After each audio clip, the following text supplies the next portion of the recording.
After 6 incredible games, the underdog Google and the powerhouse National Instruments are tied 3-3. Whoever wins this advances to the After Hours Gaming League Grand Finals to be held at Red Bull Santa Monica on May 31st. Oh, it will be live with pro gamer booths and all of us slamming our thunder sticks together in eager excitement. Both teams want that so badly. We even go bowling afterwards. And who will receive this treat? It's time to find out. Up in the top left corner, the meching mastermind who slayed Face on Frost. Hoping to do it again here on King Sejong Station. It is the Googleisks, Jimbo! A clap, clap, clap, clap, clap, clap, clap, clap, clap. And his opponent down in the bottom right, who fell in match number 2 on Alterzim in a ZVZ, hoping to put his first win in the series on the board, and the final win for Team National Instruments, their ace player, Banjo Island! In this final game, on the most epic of ace matches, all the meching is strong on this map.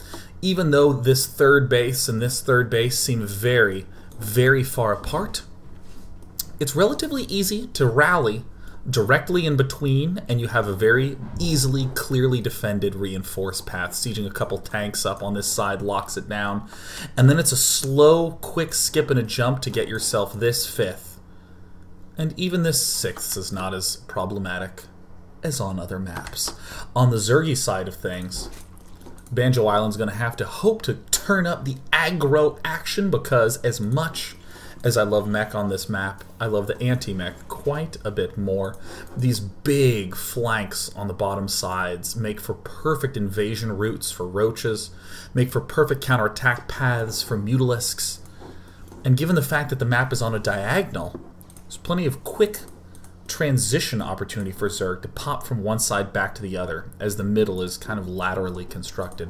Jimbo moving out. Ooh, look at this Banjo Island getting his gas before his pool. A reasonably conservative play, but I'm not going to lie. When you're against Jimbo, you gotta know he's got some mechy plan up his sleeve. We do see a single Marine popping out. I'm very surprised by that from Jimbo. I would honestly expect him to instantly Reaper after this, but the timing just doesn't quite line up. He might go double Reaper now, but nope. There's the refinery, mining nothing. On this map, the Reaper has a very awkward time doing much of anything, because as you'll note, the Reaper can only enter in this wide path, or, you know, especially when this is knocked down, enter up this side. So there's not a lot of scouting that can happen. You just plant the queens there, boom, end of story. We have seen the love of tanks for Jimbo, so there's a different kind of way to open mech. You can quickly get the reactor up on the barracks, do a push with Marines, and a couple of tanks, just 1 or 2. Great way to punish a Zerg that goes for an overly eager third. However, Banjo Island, wow, is just reading the soul of his opponent right now. Going not just straight for the Zergling speed, but also leaving units and gas. We would anticipate this to be an extremely swift layer, but would not surprise me at all to see a Baneling nest pop out. Would not in the least. So as Banjo Island steps forward, he's going to notice the preponderance of Marines here. Oh my god, you little pro. Look at you. Who do you think you are? Oh my god, it's amazing. The Harry Dresden of Overlords staying alive. So at this immediate juncture, if you're Banjo Island, you're going to be going, wait a minute, no Reaper? And now into extra Marines, are you going for delay Hellions? No reason to wonder anymore, because speed is going to be out, and all the map control in the world will be in the hands of Banjo Island. And it looks like, of course, Jimbo's going to be going straight for the passive tank play. Gets the SCV down. Very nice pickup. Once you see 5 Marines, you immediately know it's got to be mech. 4 makes a little bit of sense. Maybe your opponent's going to be going for a full bunker to defend that. And the choice to go instantly into a layer. A very interesting one for Banjo, although he has not yet begun to mine gas again. I strongly wonder what that is. Maybe it's just a little bit of an error. Banjo Island's teasing that he wants to check in for a scout. There's Hatch going down at the third. I would genuinely not be surprised if Banjo Island mined 100 gas, built the layer, and then went, wait a minute, you're actually not going for Hellion. Let me not rush for Mutalisk as fast as I normally do. Let me instead just toss out the third base. That would be a completely acceptable transition switch, but now we're starting to see the Evo chambers go down. Oh no, please, please say it ain't so. Please say, oh, say it ain't so. Do not go for the overly aggressive swarm host play. Oh my god, the stress. A little bit about how these matches are given to me. I'm given all the overlays. I load them up. I'm given the replays. And there's fake games in there for me. And fake overlays. So if it's a 4-0, I still get 7 graphics. Which means I have no idea, actually, how the series is going to pan out. I don't get the opportunity for that sort of clairvoyance. In other words, I feel nervous. We're seeing Jimbo go for the exact same structure that he's gone for so many times in the past. He goes for the armory to get the upgrades early, to get the Thor early. The engineering bay reinforces everything. A third command center comes down quick. It's only for the minerals, so that way he can have enough juice to keep the mech flowing. A very weird way to say that. Now, Banjo Island has way too many drones here. 26. Only needs 16 mining. He can pull 10 off, send him over here. And there's the Spire. Ooh, in a very cleverly hidden location. Would love to see him get Glial Reconstitution. Roach Speed. All the greed. Single Thor coming out. When you see this many Marines being produced early, only one of two things is possible. An early push that involves those Marines, or no push for a long time. There's no mid-strength timing with Marines. You can only do them early for defense, and if that early time passes, well, welcome to freedom. Banjo Island only has 3 geysers, mine even has 2 in this gas. I think Banjo Island wants to be going for some sort of Muta-Roach collaboration. There we go. Now he's starting to spread things out. This is a beautiful opportunity to begin to just expand, expand, expand every which way. Consume the entire map. Jimbo has to play this one out very slow. The bottom expansion is honestly the better choice. Very easily coverable. Top side is also completely fine. Covers the distance along this above side. This is a little easier to defend from ground because the distance is so much closer, and it looks like Jimbo will indeed be knocking it down. A couple of Mutalisks getting produced Banjo Island. Has he studied the art of anti-mech? The best anti-mech player in my eyes, Leonok. Pure Roach Mutalisk, counterattacks, burrow play. Overwhelming with tremendous numbers. There goes Jimbo moving down. He's got to be a little bit concerned about this top side, but not too terribly concerned.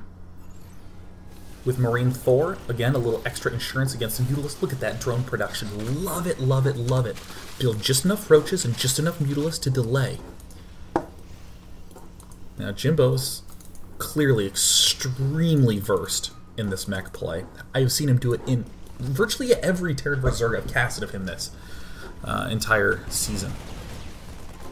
There's the Mutalisk popping into this side. Great that they took the hits. Shows that the Zerg wants to be aggressive, and look at the production. It's going to begin getting skewed. We see a single Thor there. Would not be surprised to see an influx of Vikings. Suddenly, this expansion is getting delayed because the Thors keep having to pull up to the top side. We see this Marine has spotted the finished expansion. Oh, gas counts starting to get a little high. Oh, please be careful with your Swarm Host timing. Again, Swarm Hosts are a very dangerous composition to go for. There are timings that can work, but the most important thing about this matchup is the concept of mobility. If you have the faster army, you are guaranteed to be able to pick when and where you fight. Zerg has the faster army. Look at this main. There's only 2 missile turrets in there. There's 6 Mutalisks on the map. We see 6 Swarm Hosts getting produced, and I mean, Swarm Hosts do cost the same amount as a Mutalisk in terms of the gas, and you're going to have plenty of excess minerals. But that's what's great if you get so many Mutalisks. You can easily surprise roach them. Banjo Island can march directly in here with a near-maxed army of roaches, and there's really not much that can be done. The Mutalisks will begin to step into the front, target firing whatever they can, keeping our Terran player on his toes. Jimbo from Team Google. Team Google 7-4 in the wildcard matches. Managed to barely pull a win off. And here they are in the semifinals with a chance to go on to the finals. The #1 seed team, National Instruments. Trying to break through. Banjo Island does manage to take down the bunker. That's quite big. Jimbo's going to need to rebuild that quickly, and all of a sudden we're starting to see Swarm Hosts begin to work their way up. But you don't need that many siege tanks to really lock that out. And this is an interesting mix. It's Swarm Host Mutalisk. Banjo Island is doing a great job. Look at this. Putting 3 in the extractor. But man, I mean, Jimbo knows exactly what he is doing against this mech, against this anti-mech mix. He's getting his starports now. He sees a Swarm Host. He says, all right, you want to go for a long game? Fine. I'm going to get my Ravens up. I'm going to try to lock everything out with these tanks. I'm going to begin to make that transition into air. But this timing's looking pretty good. We're starting to see Banjo Island. Oh! Banjo Island's hitting that top side. He's rallying those roaches up to that north end. I mean, with enough Mutalisks and roaches to just split up the attention of Jimbo, Jimbo could open up a weak point. But I almost want to say that Jimbo's a little bit too versed. Here's the catch-22 that winds up happening. Swarm Hosts, yeah, great. You're getting free damage. You're getting to pick off maybe a Thor or a Hellbat here and there. But you can't break this as Banjo Island. So what do? You say, you know what, I'm going to build more Swarm Hosts. And you know what that means? More time, more opportunity for Jimbo to get up his Air Force. More leisure to build these extra command centers. So what do you say as a certain player? Well, if he's still building tanks, you know what, I need to get even more Swarm Hosts. And it's this cycle that convinces you just need to keep building Swarm Hosts once you start to build a Swarm Host. And this is the opportunity. This is the opportunity that is the anti-mech mobility, picking everything off at the backside. Suddenly we're seeing Jimbo scrambling to keep his main base alive. To what? 15 Mutalisks? 14 Mutalisks? Target firing. Uh-oh. He's picked off 1 turret in the main. He's picked off a 2nd turret in the main. We're starting to see the Thors having to get pulled back. And there it is. Banjo Island from National Instruments is dealing some massive damage. And we're starting to see Jimbo actually getting a little bit out of position with these siege tanks at the front lines. Mutalisks are starting to become Banjo Island's go-to unit. He's starting to add in more and more and more. We see the Hive coming up. 3 in every single gas at every single base, just covering the map with gas-based units. It's going to be Swarm Host Mutalisk. Doesn't sound like a real composition, but Banjo Island has forged its existence in this match. There's the nice reaction time we've been lacking at Jimbo. Doesn't take much to shut this down, but once you do shut it down, it gets shut down hard, plummeting down to 16 Mutalisks. An interesting choice to try to get the Ravens out. A little bit of glitchiness causes the death of a single Thor. But if Jimbo makes a big sprint forward, these are going to have a very hard time surviving. The Locusts don't quite respond quickly enough. They're only about halfway from respawning. If he goes now, this is the danger time. 2 more Ravens getting produced, another command center beginning to slowly work its way to this backside, probably to deal with counterattacks. We're starting to see the Mutalisks going in for the main for the big shot, but there's a Thor there. Zerg, look at this, expanding to this top expansion, taking every single base on the map. Why not? There's excess resources. And the shot on the Thor in the main, will he get off another shot? He doesn't quite manage to do it. I mean, Mutalisks are only countered by lots of Thors. A single Thor ain't really going to do too much. Now, if you can maybe get off a Seeker missile shot or 2, that would be able to do it, but the main base is all but lost for Jimbo. I mean, what's a Jimbo to do in this position? And it looks like, oh my god, is he going to do it? Is he going to do it? Is he going to do it? Is he going to move out? Banjo Island's begun to make a bunch of spore crawlers. A misread from Banjo Island. Uh-oh. Jimbo's connected all the shots. Down go the front line. Swarm Host count at 14. A lot of Swarm Hosts changing angles, starting to spread out. We're seeing nothing but Hellbats getting produced at this point in time. Where are the Thors? there the Thors are beginning to make their way back. I mean, Banjo Island is doing exactly what he needs to do. Except for that hit. That's all it takes. That's all it takes for Jimbo. Just one shot. One nice volley. And all that lead goes away. Jimbo stuck between a rock and a hard place. Banjo Island continuing to hammer in from all sides. I mean, the #1 ranked team in the AHGL. The only teams left, the number 2, 3, and 12 ranked team. Google is number 12. Pulling the miracle run, but I don't know if it's for naught. Immediately the counterattacks on this backside. Every which way that we see Banjo Island go, Jimbo doesn't seem to have defenses. Jimbo's being spread so thin. He's trying to get off that one seeker missile hit, but it's going to have to be a dud.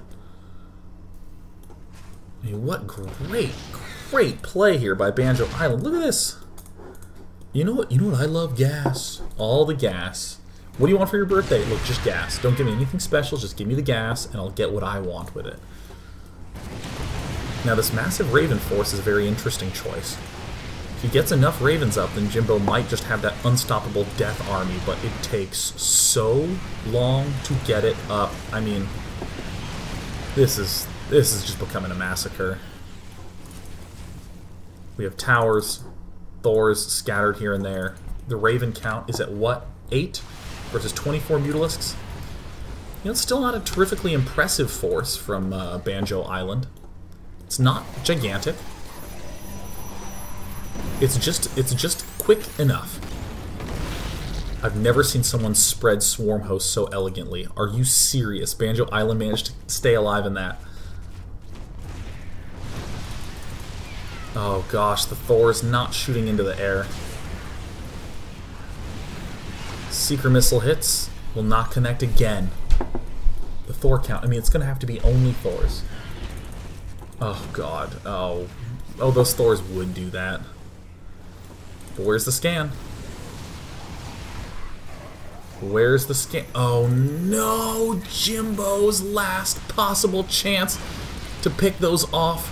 Whisked away from them.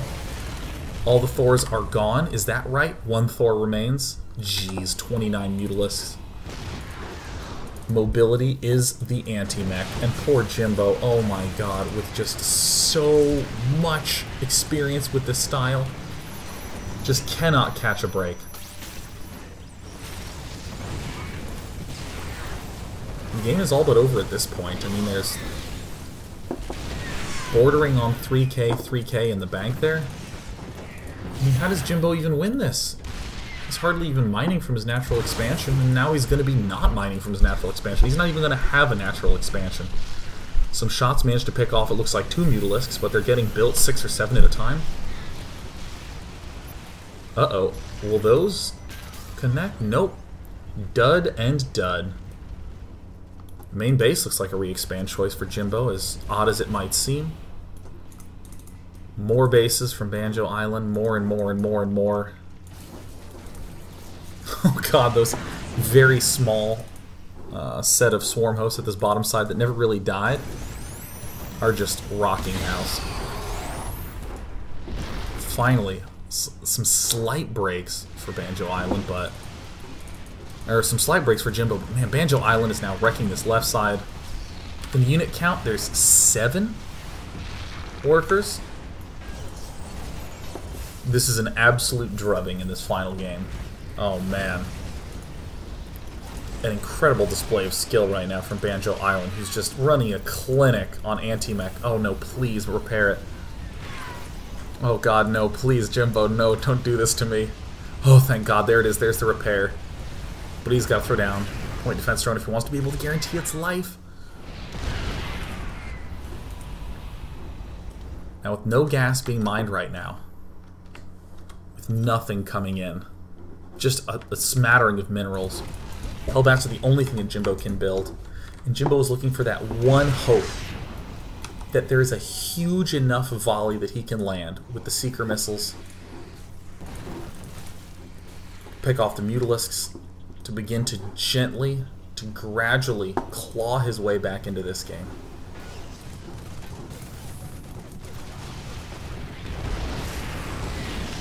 But I mean, this is where the Swarm hosts begin to choke out.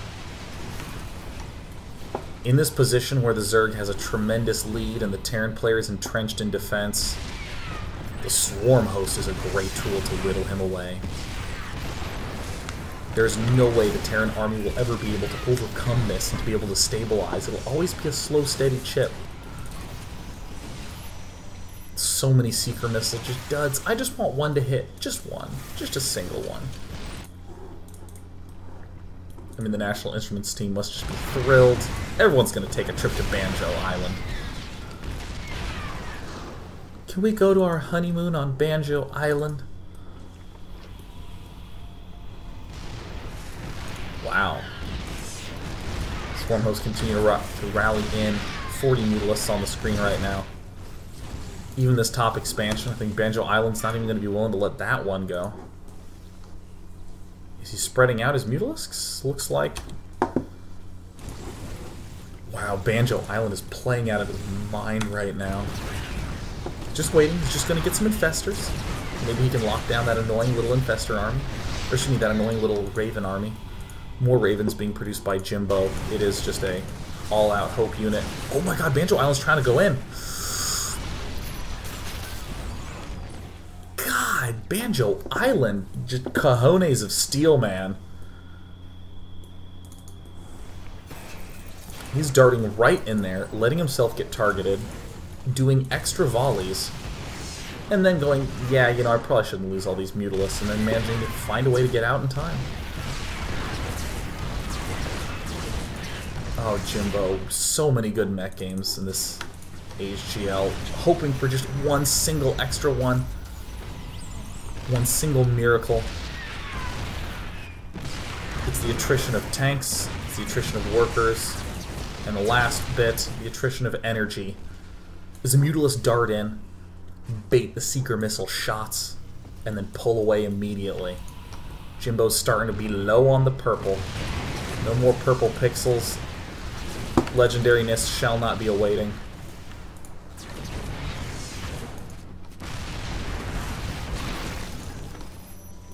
More Seeker missiles that do not connect. Drones being transferred. Oh. The gruesome truth. A few auto turrets. Perhaps to abate this progress. Banjo Island. Very smart abandonment. Trying to get a chance. Trying to get a chance.